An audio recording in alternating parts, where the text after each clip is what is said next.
The cicadas' songs announcing the beginning of summer echoed through Worthington, a quiet residential area in suburban Columbus, Ohio.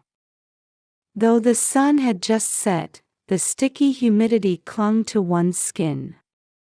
Sarah Wilson had just returned home after tending to her backyard as usual. She checked on her newly planted tomato seedlings and refilled the bird feeder. Even at 62, she maintained the same meticulous routine of checking her garden at day's end, a habit carried over from her teaching days at Upper Arlington High School. The two-story colonial house, built in the 1970s, was purchased when she and her husband John were newlyweds. The well-maintained front porch bloomed with seasonal flowers. Weekend afternoons often found neighborhood children gathering to bake cookies. However, these peaceful days had grown somewhat lonely since John's sudden passing from a heart attack 5 years ago. As a longtime member of First Community Church, her life now revolved around volunteering at the Germania's Singing and Sports Society and shopping at the Worthington Farmers Market. Since retiring from her 35-year teaching career 2 years ago, the time spent in her garden had become her greatest source of comfort. That evening, around 9 p.m., after parking her Toyota Camry in the driveway and returning home, Sarah was about to close her bedroom curtains when she heard a faint noise. Normally, she might have ignored such a sound, but her teacher's instinct, honed from years of working with troubled students, sensed something wasn't right. Unlike the weekends she used to spend with her husband, visiting places like Schiller Park for walks or taking photos at Franklin Park Conservatory, she now lived alone and had grown vigilant about noticing even the smallest changes. Peering carefully through the curtains, she spotted figures in the backyard. The sensor lights appeared to be disabled, with only moonlight and neighboring houses' lights casting a dim glow over the garden. Fireflies occasionally flickered in the darkness. An intruder. Drawing from years of experience, Sarah immediately went into alert mode. Grabbing her smartphone, she quietly slipped out the back door. Concealing herself behind the storage shed, she carefully surveyed the scene. The scent of magnolia drifted through the tense air. What she witnessed made her blood run cold. Under the large oak tree, illuminated by moonlight, were 3 figures. And tied to the tree was a small form, her 3-year-old grandson Noah in thin pajamas, his hands bound behind his back. His damp pajamas reflected the moonlight, and tear tracks glistened on his cheeks. The reason for his recent subdued behavior and timidity around his parents now became brutally clear. "I'll be good." A trembling small voice cut through the night's stillness. "Please, no more." A cold male voice overlapped, "Daniel, Sarah's son." A perfectionist architect highly regarded at his local construction company, outwardly playing the role of an ideal father. Though professionally acclaimed by all, Sarah had sensed the deep anger and distrust lurking beneath his surface. "Looks like the discipline is finally working." Then a woman's voice, Amanda, Noah's mother, a parenting influencer with 200,000 followers. A woman whose public persona earned over $100,000 annually through her #PerfectFamily trademark and showed dedication to charitable causes. However, the voice now heard was entirely different from her sweet social media persona. It was cold and detached. "Yes, seems like he's finally learned some manners." Sarah's hands trembled as she took out her smartphone, turned off the flash, and began recording. Concealed in darkness, she captured evidence while her heart threatened to break, watching her grandson suffering against the backdrop of neighboring house lights. This evidence is necessary. She told herself this while fighting back tears. The family's image of sharing Sunday dinners over pot roast and green bean casserole suddenly felt like a twisted nightmare. Stay here and reflect tonight. We'll come back in 30 minutes. Daniel's voice resonated through the night's stillness. Amanda shone her smartphone light on Noah.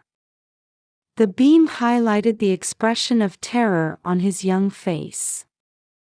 Come on, say, I'm reflecting one more time. Her tone lacked any trace of the warmth she displayed in her social media live streams. A tired small voice responded, yes. I'm reflecting. The cicadas fell silent, creating a moment of stillness. In that silence, Sarah could feel her heart pounding strongly. In her 35 years of teaching troubled students, she had never felt so helpless. The sound of footsteps crossed the lawn and disappeared into the house. Behind the garden table, Sarah held her breath and waited. Only the flutter of night birds at the bird feeder broke through this surreal atmosphere. After confirming they were gone, she carefully emerged from behind the shed and approached Noah. In the moonlight, she could see his small body trembling. The rope binding his wrists was tied more tightly than she had imagined, making her heart ache. As she gently touched the rope, she whispered, "It's okay, sweetheart. I'll help you." Grandma. At his surprised voice, she quickly hushed him, praying the lights from neighboring houses wouldn't witness this disturbing scene. Don't make a sound. Keep this our secret for now. She quickly returned Noah to his original position and hid behind the shed. The magnolia's fragrance wafted through the air, as if trying to mask this cruel reality. 30 minutes later, as promised, Daniel appeared and took Noah back inside. Sarah watched with a heavy heart. That night, after midnight, trembling hands operated a cell phone in Sarah's bedroom. She opened a number she had secretly maintained contact with for 15 years. She steeled herself to send a message along with the video. The recipient's name was Katie Morrison. A woman who had struggled with addiction during the opioid crisis but had completely rehabilitated herself. Now a senior counselor at a rehabilitation facility, she helped many addiction patients recover. For 15 years, she had secretly received updates about her son, making anonymous $1,000 donations every year on Daniel's birthday. She was Daniel's birth mother. Sarah's hands shook. Staring at the send button on her smartphone screen, she recalled her decision from 15 years ago. Support that began from youthful passion. Now it felt as if those well-intentioned lies were demanding a heavy price. Watch this video. This is your grandson Noah. I can't bear this anymore. The message was instantly marked as read, and a reply came immediately. No. Daniel, my son. All our choices were wrong. I'll take action immediately. No one's running away this time.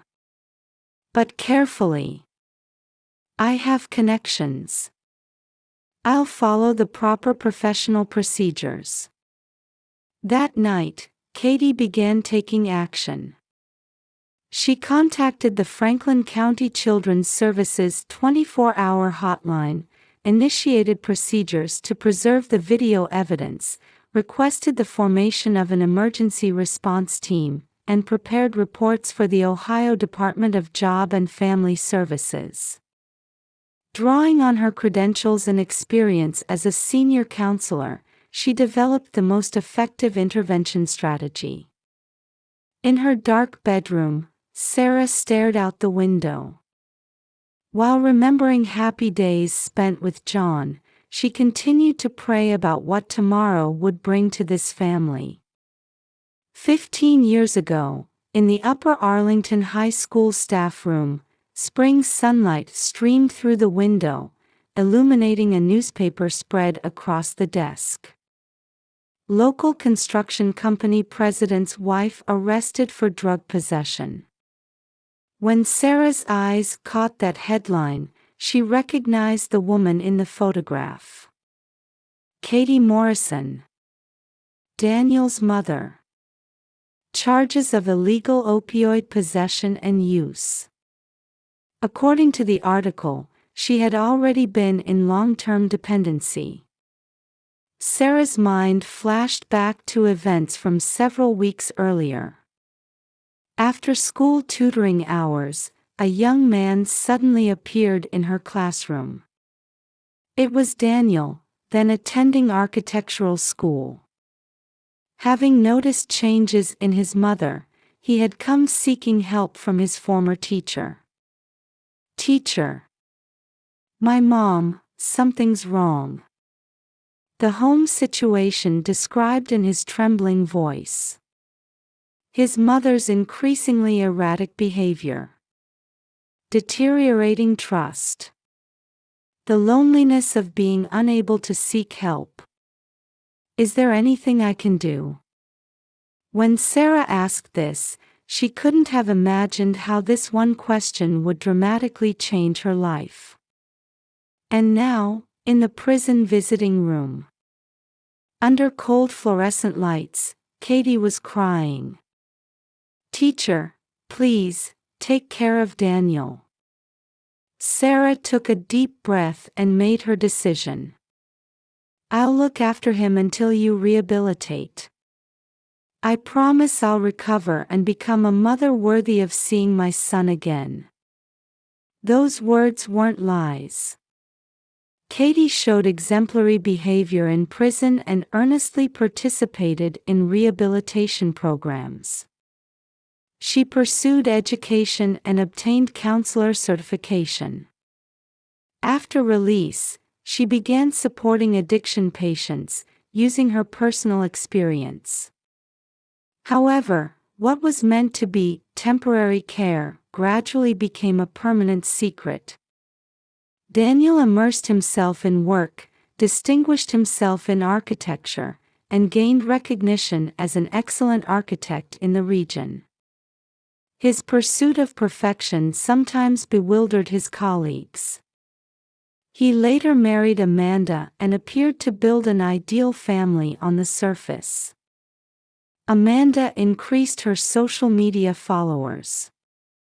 Countless smiling photos posted with the hashtag #PerfectFamily. She was actively involved in charitable work and highly regarded by the community.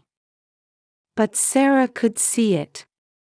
The anger and distrust lurking in her son's inner self.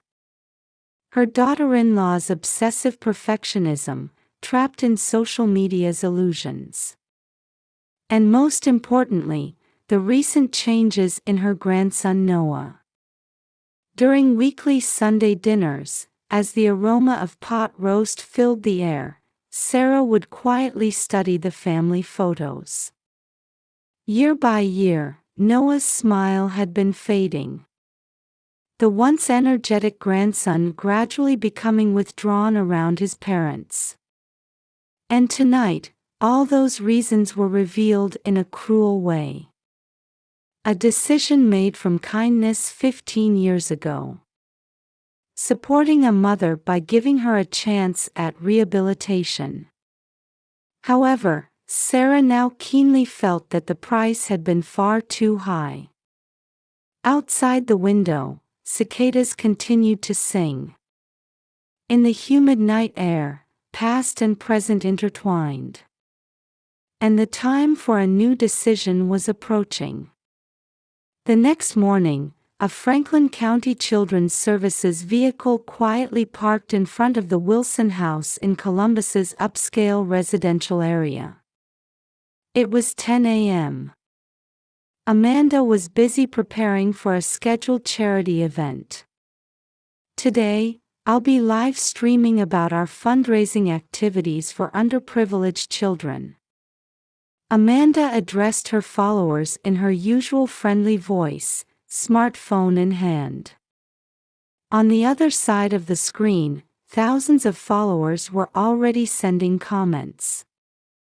As heart stamps filled the screen, the doorbell rang. "Just a moment, please wait." Opening the door, she found two investigators and a guardian ad litem standing there. "Are you Amanda Wilson? We're from Franklin County Children's Services." At that moment, the smartphone slipped from Amanda's hand. Though the screen didn't crack, the live stream continued. In front of thousands of followers, the mask of the perfect family began to crumble with an audible sound. "What is this about?" The investigator responded matter-of-factly to Amanda's trembling query. "We've received reports of abuse concerning your son, Noah Wilson, and are here to investigate." The comments section suddenly erupted with chaos. "What? What's happening? Is the abuse real? Was the perfect family all a lie?" The investigation team dispatched from the Ohio Department of Job and Family Services began acting swiftly but carefully. Noah was taken from daycare into protective custody and transferred to a temporary shelter. A separate team headed to Daniel's workplace. Around that time, Sarah received a phone call. "Sarah, it's me." It was Katie's voice. "I'll arrive at Columbus Airport in an hour." A reunion after 15 years. However, both understood it wouldn't be a peaceful one. On social media, events unfolded faster than anticipated.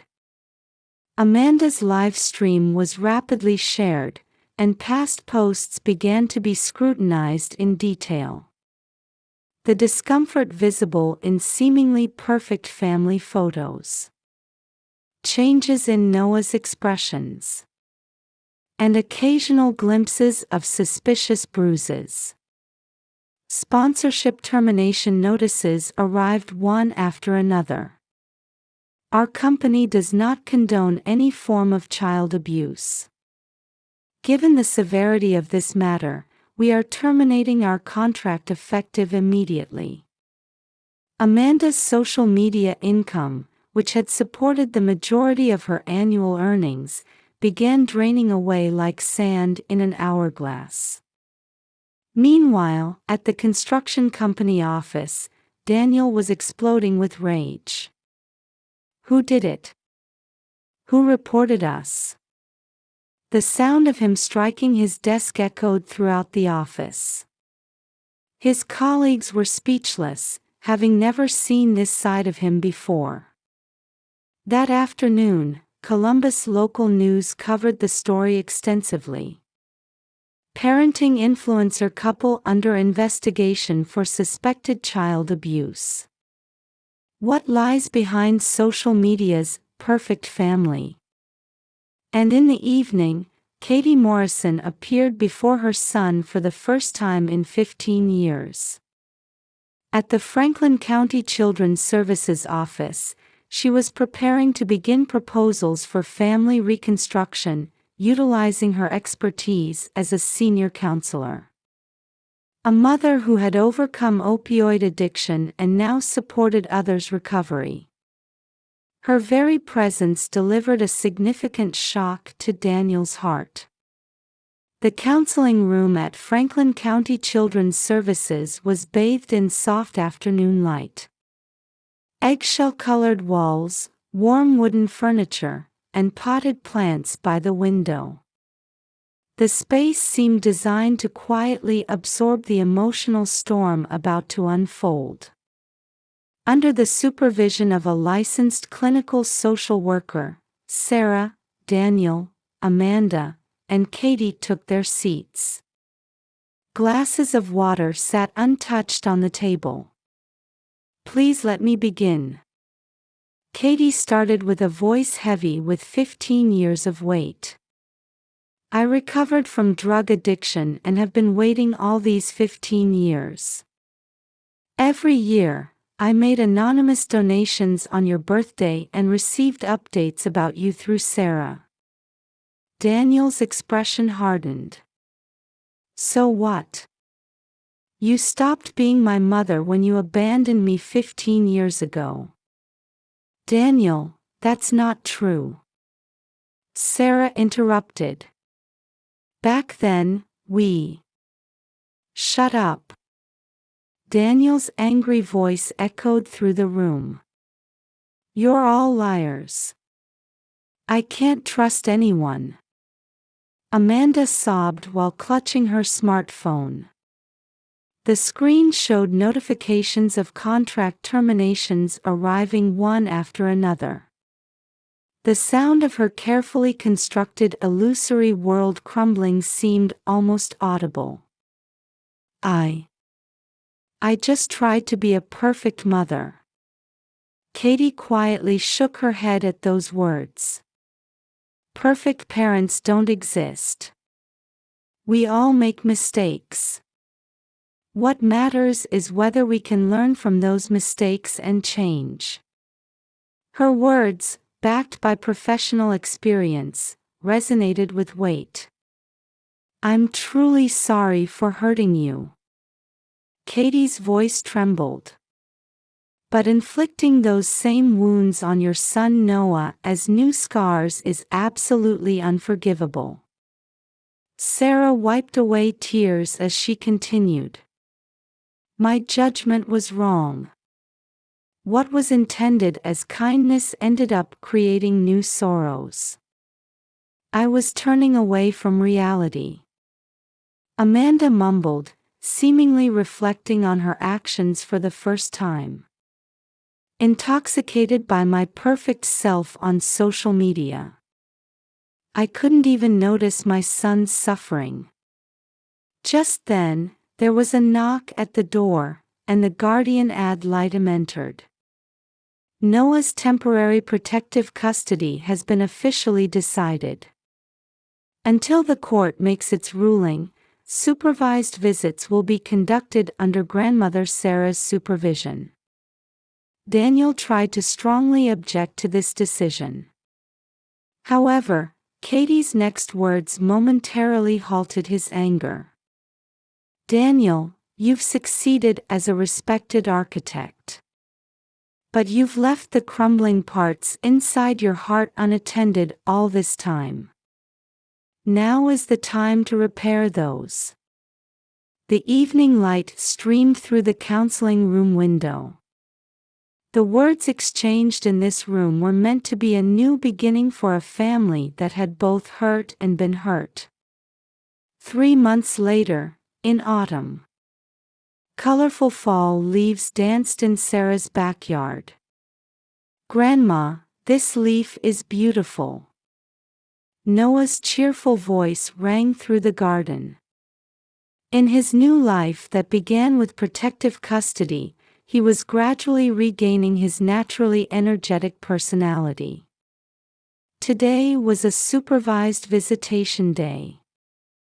Under the watch of a court-appointed social worker, Daniel and Amanda had come to visit. The previous tension had diminished, replaced by quiet hope beginning to sprout. "Come on, Noah.